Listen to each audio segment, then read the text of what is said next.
Hello everyone, welcome to today's YouTube video. It's been a little while and we're going to be doing a recap of how our clan has been doing over the last few weeks. And also I'm going to be bringing a specialty video today regarding drags. So drag clone, DragBat, and Edrags, and how not only I've been able to use them, but a lot of our clanmates have been able to dominate with them as well. So I will be bringing to you guys 3 attacks I did from the last war that were Drag Clone, Edrags, and DragBat. And I really hope you guys enjoy the video. So without further ado, let's recap how our clan's doing.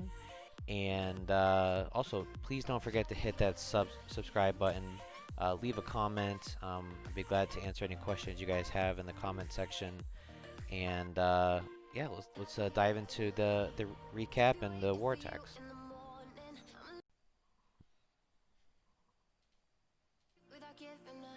Alright guys, so we have been on fire. As you can tell, we've won 12 in a row. I mean, even our Legend players are doing really well. Like, Dan was ranked, I think, 12 in the USA last night when I checked. I was ranked, I think, 39 in the US last night when I checked. So we've had some really good performances as far as Legends go. Yeah, 12 in a row. Can't complain. Here's our war log. I mean, our team is just dominating right now. This last war was our toughest war. That Arrow clan actually was the first clan to get to level 16 ever. So this clan's probably been around since the very beginning. They gave us a run for our money. We did win by 4 stars and we beat them by percent. But just look at these other performances. We won by 14 stars. Almost a perfect war, 98%. We won by 14 stars. We won by 9 stars, 10 stars. This one was close, 3. 11, 4, 7, 3, that was close, 9, and another 9. So the last clan we lost to, they were champs 1, so rightfully so, they were pretty good. So well, let's go ahead and dive into my first war attack. Alright guys, so here's going to be the first war attack I want to show you guys from my war attacks last night against Arrow. Really good clan. Props to them for putting up a good fight. But I immediately recognized on this base that there was a lot of potential for using super goblins for the town hall. But of course there's a Tesla farm, there's traps. But at this point, I'm like, alright, I have 5 more super gobs. This was actually a lot closer than I was expecting it to be, but thankfully this last super gob gets the job done. Hey guys, if you're building a base, make sure you have plenty of storages in front of the town hall. I mean, I know not everyone has super gobs, but people who do have super gobs, this was very useful. Unfortunately, I had to leer the CC way over here. Gonna fast forward just a little bit because I'm literally killing a lava and ice golem, which is boring as hell. And at this point, I'm sending in the Edrags. I know that I wanted to send the Stone Slammer with balloons down here at like the 9 o'clock area because it was where the most damage was per se with the single and the scatter.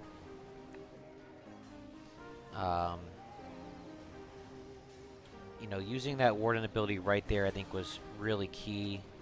You know, continuing my charge into the base with the scatter or with the Royal Champ. At this point, I'm saying, okay, I have an extra rage, an extra freeze. I got plenty of Edrags left. The key was taking down this single Inferno. Once this went down, the base was just shredded. I mean, 1, 2, 3, 4, 5 Edrags left. Yeah. So I only lost like 1 Edrag. Guys, if you see this base, this is a really common base, I feel like, especially in wars. And, you know, if you notice another thing, look at all the gaps between the buildings. Really good for Edrags because of the chain reaction. If there's two spaces between these buildings, it's different. It's not as valuable, but needless to say, this was a very strong attack strategy, and it was definitely set up by the fact that I could get the town hall very easily. The other option, you know, you could do is like a blimp. You could just send a blimp in and take out the town hall, do a Yeti blimp, but this was a great E-Drag attack, and let's go ahead and dive into the next drag air attack. Alright guys, so this is going to be the next base that we go in on. And while it's kind of loading up here, I'm coming in with the DragBat, okay? No poison because I know what the CC is. It's a lava and super baby dragon. I scouted this with my Town Hall 11. And notice the wizard towers. All 5 of them are on the outside edge. I also knew the Tesla farm was over here at 3 o'clock. So, I'm trying to take out the wizard towers, which is the splash damage, so that my bats are just going to get incredible value later on in the back end of the raid. So you guys will see right here, I'm just sending an ice skull and a tank for the Royal Champ. I'm also using the King and Queen over at 3. King's doing a great job, getting a lot of great value. The Queen is setting a beautiful funnel for my drags, which are going to be dropped at about between 12 o'clock and 2 o'clock. So there goes the first drag and a Cocoa Balloon. Here comes the super baby drag, and one thing I could have done a little better here, I think, was dropping an earlier rage, because I really got stalled up there. Also, I probably could have used another free spell on the air sweeper, but I mean, needless to say, I don't think I really lost many drags, if any. Popping the Warden ability, getting into the core of the base, finally the air sweeper's down. Now I'm going to pause it for a second. This is really important when it comes to bats. You can drop the bats over the scatter shot, and the scatter shot cannot target your bats. And if I'm not mistaken, there is literally no more splash damage on this entire base. I probably didn't need 3 freezes left on this raid. I probably could have brought in 6 bat spells. I think if I did it again, that's what I would have done. But at this point, I'm just kind of like freezing the eagle. Probably should have froze the eagle and the single, which I do right there. At this point, I was a little concerned because the bats were fading off pretty quick, but the Warden and the 2 drags right here are gonna come in for the final kill on that single. And it looks like I got 1, 2, 3, 4, 5 drags left. So not a complete overkill, which is what I was expecting, but you know, it wasn't too bad. So the rest is just clean up. Time was not an issue at all. I think I had a solid 45 seconds left on this attack. So this is a nice DragBat attack, and again, base recognition, seeing those wizard towers all on the outside edge of the base made this very possible.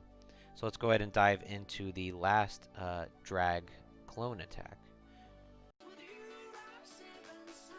Alright guys, so we got a drag clone attack coming in here,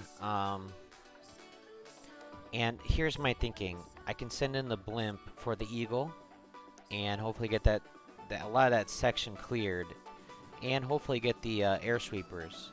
But again, this base is very good for a drag clone because of that pathing over there by the town hall. I mean, literally just the drags are going to flood into that town hall section. So I did use all balloons, but as you can tell here, the balloons did not continue into the base. So at this point, I'm a little concerned. I'm like, alright, now I don't really have a beautiful path for my drags going into the town hall section. So on this attack, I had to really be patient. And what I end up doing is I send in my Royal Champ to get the air defense and those air sweepers. I do use an Edrag over at 2 o'clock with the poison to take out the CC. I figured it was like a witch CC, and I was correct. It was a lava as well, I think. So it would have been really difficult if I dropped my heroes too early. So yeah, it was just 3 archers and a witch, so lava's in there.